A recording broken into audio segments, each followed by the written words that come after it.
Kira-kira dari Bung Ali ada kusonde niatan untuk naik ke tingkatan di atasnya atau pimpinan wilayah dari Pemuda Muhammadiyah Nusa Tenggara Timur. Ini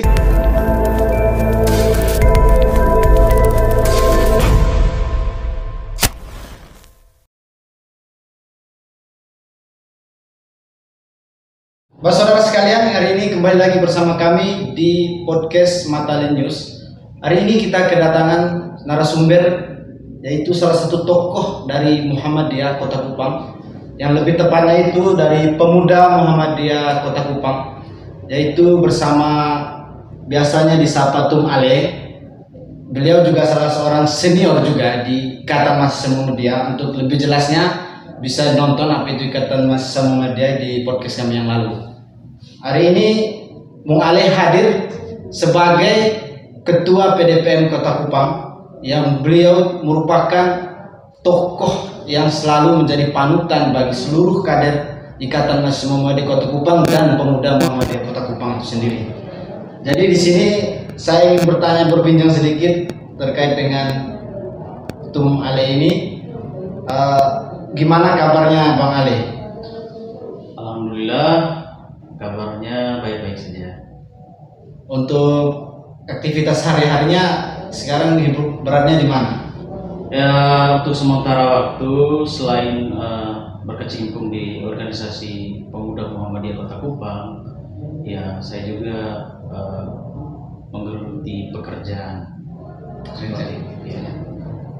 Sebelumnya ini saya masih bingung nih mau sapaannya apa nih Bang. Tadi saya pakai Bang, pakai Tum, pakai harusnya sapaan yang baiknya, yang nyamannya gimana nih? Saya kalau di kalangan aktivis pemuda biasanya dari dulu sampai sekarang itu dipanggil dengan Bung Ale, seperti itu. Bung ya, berarti saya sapaannya pakai Bung ya. Iya. Baik. Ya Bung Ale, untuk Pemuda Muhammadiyah saat ini apakah baik-baik saja? Gimana progresnya Pemuda Muhammadiyah Kota Kupang? Alhamdulillah, Pemuda Muhammadiyah Kota Kupang hari ini sudah berjalan. Sudah beberapa tahun yang lalu semenjak kami dikukuhkan, Pemuda Muhammadiyah sudah berjalan melaksanakan program-programnya, baik itu sebelum pelantikan maupun setelah pelantikan. Dan alhamdulillah kami sudah membentuk sampai ke level kecamatan. Jadi di Kota Kupang ini ada 6 kecamatan.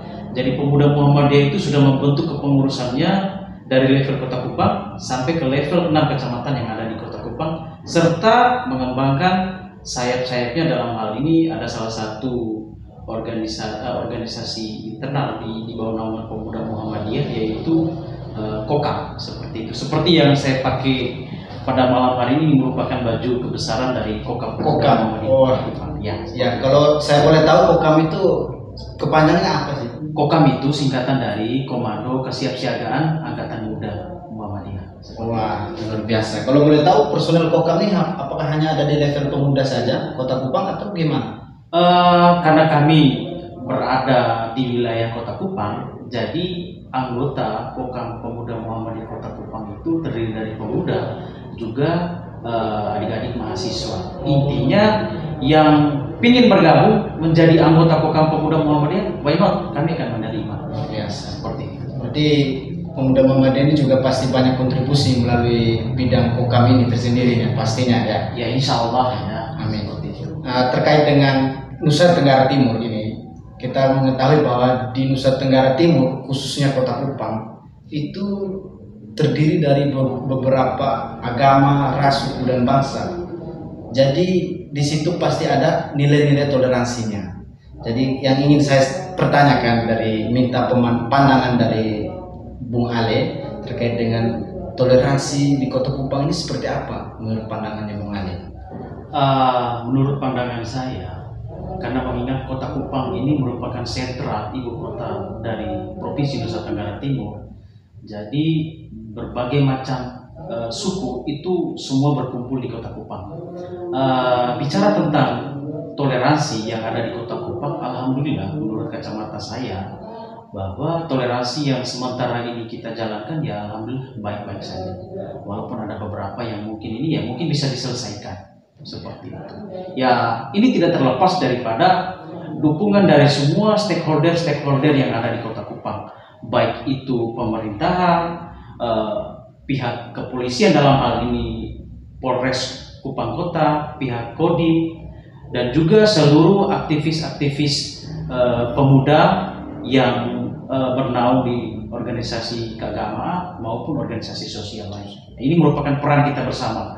Harapan saya paling tidak toleransi ini harus tetap dijaga, karena saya ingin menyampaikan bahwa sebagaimana kita ketahui bahwa NTT ini kan singkatan dari Nusa Terindah Toleransi. Paling tidak berawal dari Kota Kupang inilah akan menjadi barometer untuk seluruh daerah-daerah yang ada di Nusa Tenggara Timur maupun di seluruh Indonesia. Seperti itu. Baik Bung, jadi kita tadi sudah bicara tentang berbincang terkait dengan toleransi, tapi sekarang saya ingin kembali lagi ke PDPM itu sendiri. Siap. Jadi PDPM ini kan ada masa priorisasinya seperti halnya organisasi-organisasi lainnya pastinya ya.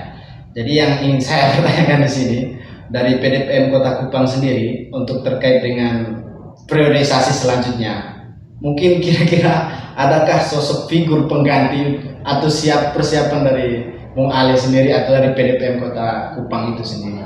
Ini agak menarik, ini pertanyaan yang menjebak bagi saya, tapi tidak menjadi masalah. Yang jelas secara pribadi saya pasti adalah figur-figur yang menurut saya pas untuk menggantikan posisi saya sebagai Ketua Pemuda Muhammadiyah Kota Kupang. Tapi tidak terlepas daripada masa pendukung tadi, baik itu di level Pemuda Muhammadiyah Kota Kupang maupun sampai ke level pimpinan cabang Pemuda Muhammadiyah yang ada di Kota Kupang. Tidak terlepas dari mereka sebagai pemilih nantinya seperti ini. Kalau berbicara tentang figur, adalah, tapi mustahil saya akan bocorkan seperti itu. Ini merupakan privasi saya seperti itu. Tapi yang jelas adalah seperti itu. Ya intinya ada ya pasti. Ada. Dan minta maaf, tidak terlepas siapapun yang mau memimpin Kota Kupang silakan. Siap. Seperti intinya punya niat yang sama, mau membesarkan organisasi Pemuda Muhammadiyah dan lebih khususnya lagi Muhammadiyah. Seperti itu sih. Baik, terima kasih. Tadi kita sudah berbincang juga, sudah panjang lebar. Sekarang saya ingin bawa ke ranah yang lebih luas terkait dengan politik yang ada di Kota Kupang ini. Mengingat bahwa 2024 nanti ada pemilu serentak. Jadi di sini saya sebelum masuk ke pertanyaan yang intinya, saya ingin bertanya terkait dengan kekuatan Pemuda Muhammadiyah dalam menyambut Kota Kupang pada saat 2024 nanti. Ya, kalau berbicara tentang Pilwalkot mendatang, tepatnya 2024 itu kan sudah diketok palu kan. Kalau untuk kami Pemuda Muhammadiyah, siapapun itu silakan berhak untuk mencalonkan dan dicalonkan menjadi pemimpin di Kota Kupang. Dan yang jelas untuk kekuatan Pemuda Muhammadiyah, tadi saya sudah sampaikan dari awal bahwa kepengurusan Pemuda Muhammadiyah itu bukan sekedar hanya di level kota saja, akan tetapi di masing-masing kecamatan itu ada kepengurusan Pemuda Muhammadiyah. Mungkin dengan kekuatan yang ada, kami bisa memberikan kontribusi suara kepada siapapun yang menurut kami pantas untuk memimpin Kota Kupang nanti yang akan datang. Tapi paling tidak bicara tentang figur tertentu, terus terang secara organisasi kami tidak ada figur tertentu. Dan itu kami berikan keluasan kepada seluruh anggota Pemuda Muhammadiyah dan Kokam untuk memilih siapapun menurut hati nurani mereka itu pas, silakan dipilih saja, tidak menjadi masalah. Dan saya tidak bisa harus menginstruksikan untuk memilih salah satu figur, itu tidak boleh saya lakukan seperti itu. Baik. Tadi terkait dengan masalah dengan figur, berarti PDPM Kota Kupang saya simpulkan ya buka tangan siapa saja yang bergabung atau ingin bersama-sama dengan pemuda-pemuda Kota Kupang untuk memajukan Kota Kupang itu, pemuda-pemuda Kupang siap untuk membersamai.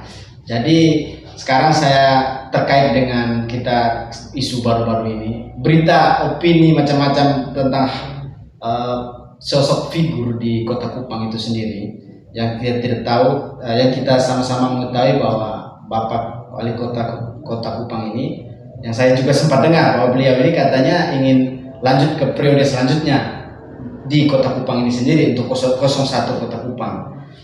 Tapi dalam belakang ini kita ada dinamika yang terjadi di dalam partai internalnya beliau, dan beliau juga sudah tidak lagi termasuk ke dalam partainya beliau. Nah, saya minta pandangan dari Bung Alif terkait dengan sosok figur Bapak Jeffrey untuk maju ke wali kota Kupang 2024 nanti, namun tanpa menggunakan Partai Demokrat. Kira-kira apa pandangan dari PDPM Kota Kupang? Apakah tanpa melalui Demokrat Bapak Jeffrey ini tetap bisa meraih suara atau dari memegang tahta di Kota Kupang ini, atau gimana? Begini, lagi-lagi saya ingin katakan, bicara tentang internal salah satu organisasi itu merupakan urusan mereka.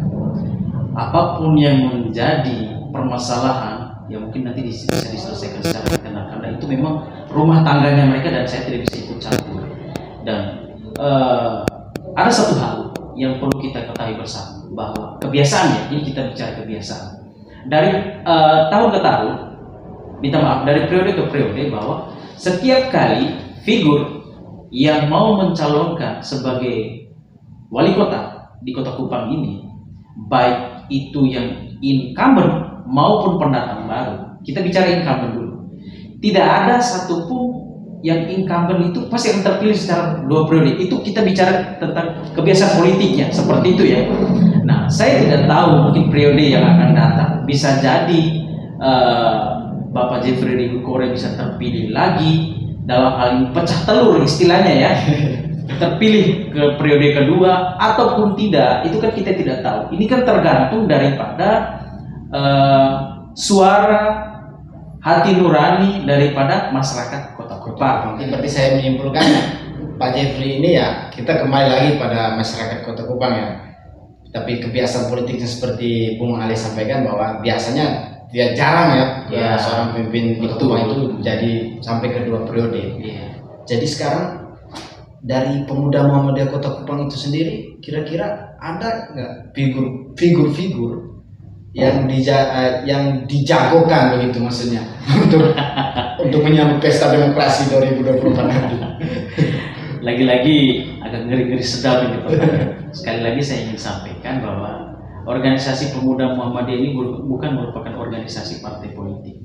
Bicara tentang figur, yang jelas kami secara organisatoris pemuda Muhammadiyah tidak punya figur siapapun, dan kami justru membuka tangan lebar-lebar bagi siapa saja yang mau bertarung merebut kursi 01 di wali kota. Nah, bicara tentang figur, saya ingin sampaikan seperti ini, bahwa siapa saja silakan, dan menurut kacamata pribadi saya ada banyak figur yang menurut saya layak untuk memimpin Kota Kupang ini. Di tengah kemajuan pembangunan yang ada di Kota Kupang ini, mungkin sama-sama kita bisa saksikan keberhasilan Pak Jeffrey Ribukhore membangun, merubah wajah Kota Kupang ini menjadi lebih indah, mungkin akan menjadi nilai tersendiri di hati masyarakat. Akan tetapi tidak terlepas lagi, itu tadi saya sampaikan, bahwa kebiasaan politik di Kota Kupang ini, bahwa tidak pernah yang namanya incumbent itu terpilih dalam periode kedua. Kalaupun incumbent ini terpilih dalam periode kedua di 2024, itu artinya memecahkan mitos yang ada, rekor baru. Nah, itu artinya seperti itu. Akan tetapi itu tadi saya sampaikan, bahwa ada banyak figur-figur yang menurut saya yang bisa lah untuk memimpin Kota Kupang ini. Dari setiap, katakanlah dari tokoh-tokoh partai, katakanlah, minta maaf ya, ini bukan berarti saya mau mengkampanye, tapi menurut pribadi saya ada sosok seperti, ya pertama ya, kalau dari ininya ya, dari partainya ada seperti Pak Awang, ketua DPW PAN NTT, itu figur bagus. Ada salah satu anak muda yang menurut saya keren juga, itu Dr. Christian Widodo. Nah, itu kan keren itu dengan program-programnya. Ada salah satu anak muda lagi yang sangat bagus, itu Bang Yuven Tukung, Richard Oja, dan itu dari kalangan parpol ya. Parpol ya. Kalau dari tokoh-tokoh yang lain itu menurut saya layak itu seperti Bang Anwar Buagino, Dr. Ahmad Atta. Pokoknya masih banyak lah. Itu hanya sebagian kecil saja yang saya sebutkan. Akan tetapi banyak figur-figur yang menurut saya pantas untuk memimpin Kota Kupang. Tapi saya menginginkan seperti ini. Paling tidak dalam Pilbarkot kali ini ada wajah-wajah anak muda yang ikut bertarung, baik itu merebut 01 maupun 02. Itu yang saya rindukan seperti itu. Karena bicara tentang anak muda tidak kalah loh dengan golongan-golongan tua. Nah, sudah saatnya, itu tadi saya sampaikan, sudah saatnya anak muda turun gelanggang untuk menunjukkan bahwa anak muda itu bisa dalam membangun Kota Kupang. Tapi terpenting bahwa di saat terpilih paling tidak ada program-program utama yang harus dilakukan. Yang pertama itu mungkin tentang pembangunan wajah Kota Kupang memang sudah bagus, mungkin diperindah lagi. Juga yang poin paling terpenting itu bagaimana caranya menciptakan lapangan pekerjaan. Apalagi setiap tahun itu setiap universitas di Kota Kupang itu melahirkan ribuan sarjana. Nah, bagaimana caranya Kota Kupang itu pemimpin di Kota Kupang ini bisa menciptakan lapangan pekerjaan seperti itu, agar bisa mengurangi yang namanya angka pengangguran. Itu sih poin pentingnya. Juga jangan lupa memperhatikan kondisi masyarakat yang mungkin menurut saya, minta maaf, masih di bawah garis kemiskinan. Seperti itu sih. Menarik sih. Ya, menarik sekali lah. Itu saya dengar harapan-harapan dari Bung Ali untuk periode selanjutnya. Ya. Baik Bung Ali, tadi sudah kita sama-sama saya berbincang juga banyak, kita bahas tentang Kota Kupang. Kali ini saya ingin bahas lagi, masuk lagi ke internalnya. PDPM Kota Kupang. Iya. Terkhususnya lagi ketuanya sekarang. Iya. Jadi kita lihat bahwa Bung Ali ini kalau salah periodenya sampai tahun berapa ya? 2024 ya. Setelah Muktamar Pemuda Muhammadiyah selesai, diikuti Muswil Pemuda Muhammadiyah NTT, baru kita ikutlah musda di level Kota Kupang ya. Berarti jenjang organisasi di Pemuda Muhammadiyah itu pasti sama juga dengan kebanyakan organisasi. Ada level kota, ada level daerah, provinsi, wilayahnya ya, sampai ke pusatnya. Jadi ngomong-ngomong tentang kepemimpinan untuk menciptakan track record, kira-kira dari Bung Ali ada kusonde niatan untuk naik ke tingkatan di atasnya atau pimpinan wilayah dari Pemuda Muhammadiyah Tenggara Timur? Ini seru nih, walaupun belum masanya untuk kampanye ya, tapi tidak apa-apa lah. Setiap orang pasti punya niat atau cita-cita untuk melangkah lebih maju. Secara pribadi, saya pun pasti punya niat, dan itu tentunya punya niat untuk maju ke level provinsi, dalam hal ini pimpin wilayah Pemuda Muhammadiyah Nusa Tenggara Timur.